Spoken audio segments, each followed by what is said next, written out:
finally done it. Took them a little bit of time, and I've been nice, okay? I've been just chilling on it, okay? I've been chilling on it for months and months and months now because, California, you guys are my people, man. I grew up here. I went to high school out here, and I let a lot of the California shit slide because you got to remember, I'm in the military, so I got a lot of people who aren't from California that I work with, and they're like, what is with this crazy shit these Californians do? And I say, hey, you know what? That's just California. It's kind of how they do it. But listen, man, I can't keep making excuses for you people, okay?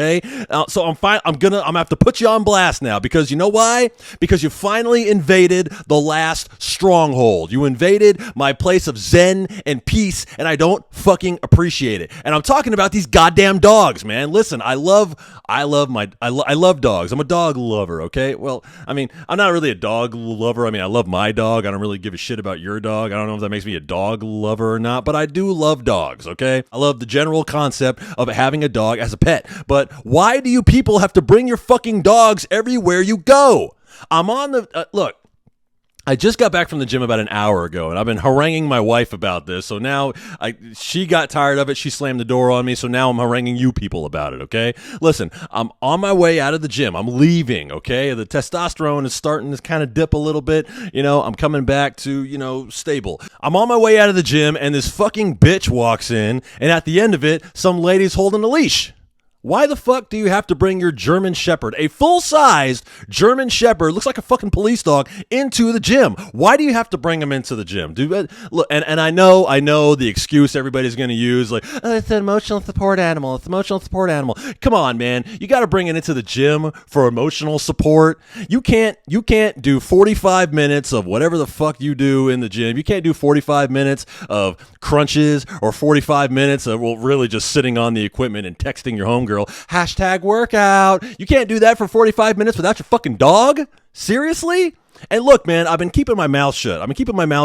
Because I look nothing more than a bully when I go to Target and I'm looking at the produce and some fucking people, and it would be easy for me to play the race card on this, oh, you white people, but it's not. It's everybody. White, black, Latino, poor, rich, it doesn't matter. All of you people feel like you got to bring your fucking dog everywhere. Why do you have to bring your dog everywhere, man? I'm serious, man. It's out of control. These dogs are out of control. This lady walks in with a full-grown German Shepherd into the gym. And it's got the little, khaki vest on. It looks kind of like a flak jacket when they're emotional support animals, especially if they're military and they got their emotional support animal. Why do you have to bring it into the gym, man? Seriously? Why do you have to bring your dog anywhere? See, now it's not just the gym. Now I'm going to hit on all of it. Listen, I'm pretty cool with you bringing your dog out to the park, bring it out in public, but why do you have to bring your dog to the grocery store of all places? That's the place where I get the most pissed off about. You're bringing your fucking dog around the produce. I'm just trying to look at some fucking star fruit, some fucking papayas at Trader Joe's, and I gotta deal with your dog. Why does your dog have to come in where I'm picking out my fucking meat and cheese and everything? Why does he have to bring your dog? That's gross, man. Come on, man. I don't want fucking dog hair and pet dander. And I guarantee you sit one of these people down and you try to explain it to them right now, they all say the same thing. He's just a little dog. Oh, he's trained. Oh, he's not going to do anything. Oh, I'll be out of here in a minute. It doesn't matter, lady. It doesn't fucking matter. And I'm not just harping on the ladies. It's everybody. Dudes, chicks, everybody. Why do you have to bring your dog everywhere, man? It's completely out of balance. It's completely without logic. Why do you have to bring your dog? Let me tell you something this is a real story. Dr. J, if you're out there watching right now, props to you for dealing with this lady in a classy way. But let me tell you what happened. We're in the middle of COVID. I'm working at Balboa. I'm shooting x-rays. Now, when the middle of COVID was going on, they blocked off a piece of the ER that was basically all COVID.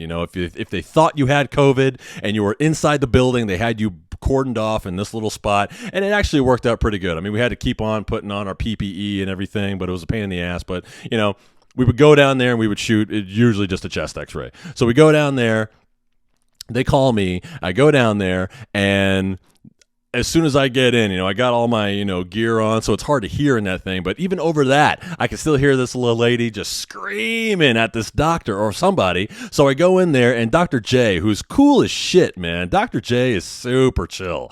So he's in there just trying to just being cool and just, okay, ma'am, okay, and she's just screaming about, how you're not coming near me with that. You're not coming near me. I want my dog. I want my emotional support animal. I want my emotional support animal in here with me. Now, we're talking about the middle of COVID. I couldn't bring my mother in here if I had a fucking broken neck. And you want us to let you bring your dog in here? No fucking way, lady.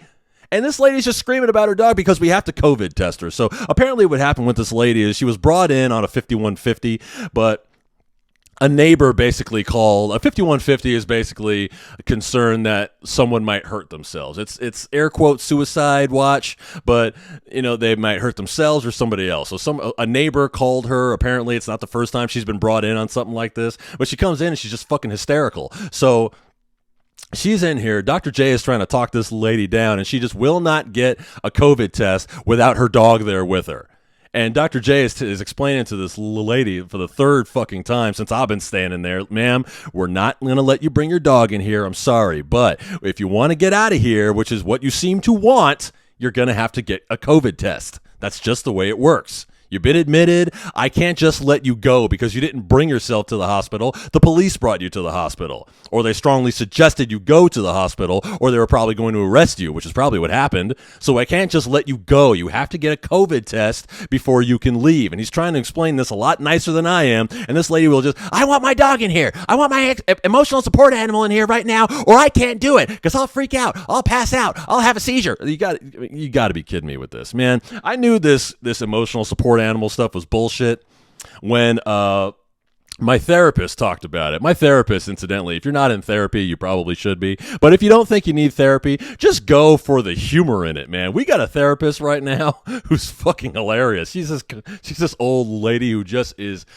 just out of fucks to give. She doesn't give a shit, man. And she will sit there and just talk shit. Obviously, she'll maintain patient confidentiality, but she will talk shit about her patients. She'll sit there and be like, oh, well, this lady came in, talked about she needs an emotional support animal. And she's like, I'm not going to write you a script for an emotional support animal that you don't need.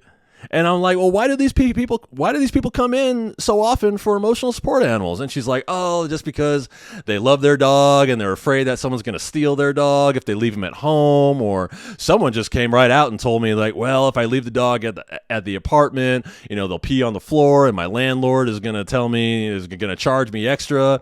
Or a lot of times, apparently what happens, and you might want to take a look at yourself if you're one of these people. A lot of times, apparently what happens is these people they ask for these scripts for emotional support animals because they're not supposed to have a dog where they live. If that sounds like it might be you might want to check yourself. A lot of people aren't supposed to have animals or pets in their house where they live. So how do they get around that? Make it an emotional support animal. Come up with some bullshit that, I've got epilepsy. I've got, carpal tunnel syndrome. I mean, almost anything these people will come up with just to bring their fucking dog anywhere they want and everywhere they want. Take your dog to Home Depot. I can't see anybody having a problem with you bringing your dog to Home Depot. Least of all your dog. I think he'll appreciate going to Home Depot. It's like a big fucking playground. My kids love going to Home Depot. There's plenty of room for them to run around, and by the time they get back in the car, they're going to fall asleep, pass out. That's probably the same thing that's going to happen to your dog if you take them there. Take them to Home Depot. Why are you going to bring them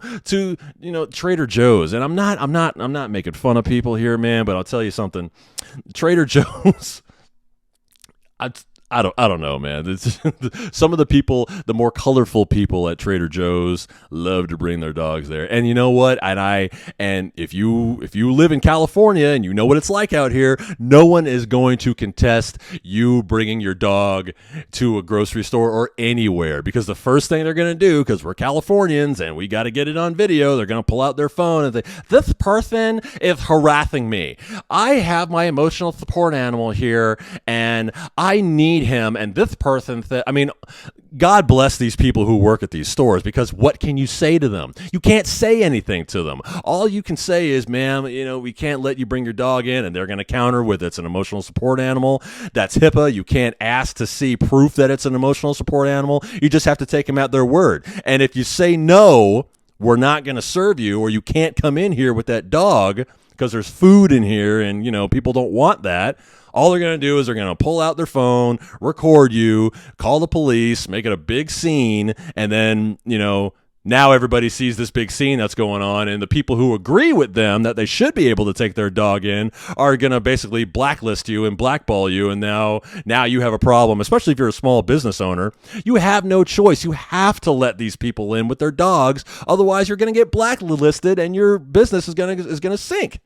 With COVID out here, with everything going on, you can't afford any bad press. You can't afford any negativity anywhere near you, because if you do, these people will fucking crucify you. And if they don't crucify you on YouTube by putting your video up there, they're going to crucify you on Yelp or any of a dozen sites out there where it's all about, customer opinion and customer experience. They're going to fucking blitz you. So they have no choice. They have to let these people in. So I'm sure now that one person has brought their dog inside, because, it used to be that I used to see dogs tied up to the gate outside of the gym all the time. I'm sure now that someone has actually brought their dog inside the gym, that is now on the list. It's just like anything else. Once you do it, once you cross that line, it's going to be on the menu for good now. So keep your eyes open, because you're probably going to see a lot more dogs and a lot more gyms these days. And like anything else,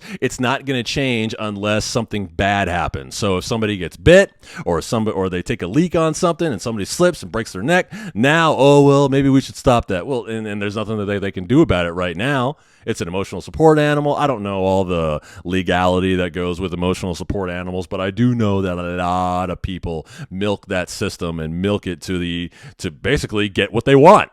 It's out of control, man. I'll tell you another instance of these dogs where they don't belong. I'm just gonna say they don't belong there. Okay, your dog does not belong near the applesauce. It just doesn't. Okay, so I'm at Target with my son, and I walk past, we walk into the main entrance, where, the cash registers are over on the left, and I send my son to go over and grab a basket, one of the little hand baskets. So, he loves, he loves helping out. So I said, yeah, buddy, go and grab a hand basket. Let's just go grab a couple of things. He runs off and he comes straight back. He's like, I can't, no. My son's afraid of dogs. He's afraid, if it's a little dog, maybe not, but he just doesn't like to get too close. Okay. He's kind of a shy kid anyway, and, if I go over with him, if I'm holding his hand, then yeah, he'll go. But if he's going over by himself and a dog walks by, he's definitely crossing the street. So I send him over to grab a basket. He comes over, says, no, there's a dog over there. I'm like, all right. So, I go over. I'm trying to, get him a little more brave. But anyway, I take his hand. We go over there. We grab a basket together. And there's not one dog. There's 3 dogs with 3 different people. One of these people is in one of those motorized scooters. Now, I'm not going to say whether or not this person needed the motorized scooter or not, but it didn't look like it. But I don't know. Look, I'm not a doctor. I don't know. I'm not out there to judge anybody. If you're, infirmed or you have a health issue and you need the motorized scooter, well, that's what they're there for. But a lot of people, let's just be honest, a lot of people don't. But regardless of that, she's got the motorized scooter and she's got her dog in the basket. Really, man? So that's one of them. And then there's 2 more people in the self-checkout lane, and 2 of them have dogs. Like full-grown. One is like a full-grown pit bull, and another one is like a little Yorkie, little yip-yip dog. And I'm just walking through, and it looks like we're going to a fucking pet store. I'm like, why the fuck are all these dogs in here? So me, being a dick that I am, I walk between these 3 dogs, and I just say as out loud for everyone to hear, I don't understand why you people have to bring your fucking dogs in here. And I just said it really loud like that, and 2 of them kind of turned back and looked like they wanted to say something, but they're not going to say anything to me. So, and I'm not going to do anything about it, but the only thing that made that whole thing worth it is that one of the guys who works there, he's a kid, he's probably like 20, he walked by and he high-fived me. on my way in after I said that. Man, this dog stuff is just out of control. Look, I love dogs too, man. I'm actually thinking about getting us a dog for Christmas this year for the kids, a little puppy maybe. My wife loves Rottweilers. She grew up around Rotties. So I'm looking to get one of those. Man, dogs are expensive out here, but it's an investment. It's a member of the family. The only problem I have with owning a dog right now is that you have to understand, especially if you have children, if you buy a dog, you are purchasing a small tragedy. Just know that. It's going to end badly. Just like your grandma, you have your grandma for a while. She gets sick, she goes away. And it's like, being a dad, you got to kind of look down the road and think of that. The kids love the dog to get attached to it. They'll probably end up loving the dog more than me. So, which may or may not be a bad thing. But, that dog starts to get old, and then you got to be the dad, and you got to make those hard decisions, man. It's like being Thanos, man. You got to make those hard decisions because you got the stronger will, and you just got to let them know, man. Like, dog had to go away, man. I'll probably blame it on my wife. Hey, it was mom's idea. I wanted to keep the dog and take him to the hospital and spend thousands of dollars and get him better. Mom said she wanted to put the dog down because she wanted to go to Cabo. That's the truth. That's what happened. I can't be the bad guy all the time, man. I'm the bad guy all the time, especially, situations like this come up. I just can't keep silent anymore, man. I'm sorry. I know I'm being a jerk, especially if you guys are out there, you're dog lovers and you bring your dogs everywhere. I'm sorry, okay? If you have your dog with you, I look forward to having a dog, but I'm going to take my dog to dog places. You take your dog to the pond, take him to the woods, or take him just out walking around. You could take your dog a lot of different places, but if you're going to take your dog, or if you're going to go to the store with your dog, just leave him in the car, okay? I mean, how long does a run to Target really last? 20 minutes? 25? 30? I'll give you 35 minutes, okay? As your average Target run. Leave him in the car. You can leave your dog in the car for 30 minutes with the windows cracked. Nobody's going to judge you, okay? It's cool, man. Relax. They're dogs. They have survival instincts, They're not like you and me. They know how to handle being in a car for 35 minutes. You're going to be back, okay? Or leave them at the house if you're supposed to have them at the house. But that's another story for another day. But listen, if you see me out there and you got your dog with you and I say something, might want to look a little more intrinsic before you judge me and not wanting to have you and your fucking dog hair all over my papayas when I go to the store to buy them. Thanks for watching the podcast today, guys. Like, share, and subscribe to BJBL Unleashed on YouTube. Follow me on Instagram while you're at it, and I will see you later for more Unleashed.